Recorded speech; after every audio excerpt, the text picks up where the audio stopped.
A good day for us to have Chris Horner, Senior Fellow at the Center for Energy and Environment at the Competitive Enterprise Institute. He knows a lot about the EPA. He covers the EPA. So, look, I was sort of laughing this morning. I saw our old friend Ed Gillespie had tweeted out the following. He said, headline would be, if this were happening during the Bush years, headline would be, Bush administration pollutes pristine Colorado River. White House denies it was intentional. And when it really, I haven't seen that kind of coverage, given that it happened in the Obama administration. Right, Brian. I think there are two things behind the media's lack of interest here. One is the wrong president is in office, or the wrong kind of president. And so this would just be embarrassing, wouldn't fit the narrative, and so on and so on. Also, there is an obvious acceptance among the establishment press, at least, that government is not, it's not appropriate to view government as accountable. Now, again, that has its exceptions, and the exceptions are typically when there's a Republican in office. But let's think about this. This clearly, we know this would be a week or weeks-long story because we had a similar private sector example, not quite similar actually, during the Obama administration, and the media couldn't get over it. They're not at all interested in this, and that's in part, I think, because the same agency, the timing is ideal in that it's a dangerous reminder that the same agency that has no core competence in doing a lot of things it's seeking to do has lost the plot. They're doing the things they're supposed to do wrong, and they're trying to take over the electricity production and transmission system, which obviously that is not EPA's job. That's going to lead to serious consequences. Discussing that you're giving this to an agency that will not be held accountable. Yeah. When lights go out and people die. I'm just shocked that people just go, well, it was an accident.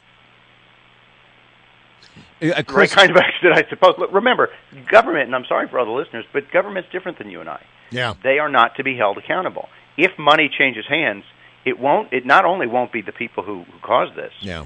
It won't even not be out. It will not be out of their budget. This will be a special appropriation from Congress. The agency itself will not pay for this out of their budget. This has been established. When damages are paid and people are made whole to the best the agency can, the money will be a special appropriation from the taxpayer. They are removed from any consequences of their decision-making. They should not be given more power. Yeah, they have immunity here. The government can't fine itself. But Chris Horner, tell me about the tribes involved here. The Navajo tribe is going to be severely affected by this. They're a sovereign nation. Can they sue or can they fine the government? What's the relationship there? Well, the federal government will only be sued when it allows itself to be sued.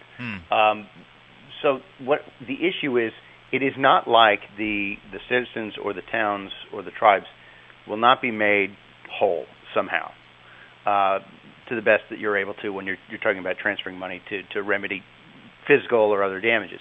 The problem is, again, if this were a private sector company, let's say you deliver something to a utility and the lights go out, you do a lot more than just replace the product that failed. You've got all of the liquidated damages. The agency may, with a special new bag of money, be a pass-through to these people who were harmed by the agency's negligence. Uh-huh. But it won't. Here's the thing. The closest thing you could do is fire people like in the private sector and take the money out of their budget and lead to pay cuts because the money has to come from somewhere. That's not even going to happen. You will see they don't get fired. You will also see, it's hard to fire people in government, by the way. The region where this happened, the head of the agency resigned after we found he was using a private email account to coordinate with green groups. It's an agency run amok. You don't fire people easily, but the money's going to come from a separate assessment, so there's no accountability.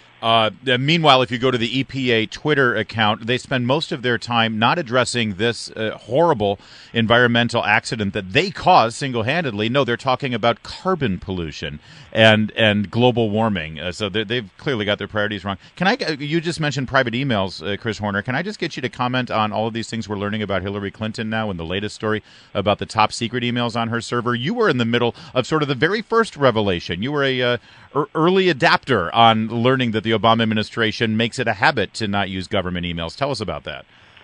Right. So Hillary's been caught at this. She's been caught lying about what it was, assuming that dribs and drabs will benefit her. We now know that the server, which has been sitting in the basement for an awfully long time with an awful lot of time for the kids to scrub it, and generally, I mean, it depends on the piece of equipment. I know it with EPA hard drives, they have reformatted Carol Browner's such that the FBI, when they got hold of it, could not read the emails. They essentially erased the top off of the waves, and there's nothing. All they could tell was it has been reformatted. So there's been a lot of time for that. It is now likely safe from the Gowdy Committee in the clutches of the FBI, which says they're not conducting an investigation but an inquiry. So it may be, this may really help Senator Clinton. All she has to say now is authorities have it, and I don't know what else you could possibly want, and it's not leaving the FBI is my guess. But it also, you could have replaced the hard drives in it. There's no idea. It's been an awful long time. We can be cautiously pessimistic here. If the FBI is sincere, there's a chance, depending on what was done, that they can find some of what Ms. Clinton admits to having ordered destroyed.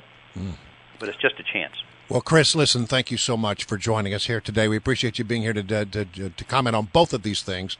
You were the unique guest today that could get on both of these topics. Thank you very much. Thanks a lot, Chris. Appreciate it. Bye-bye.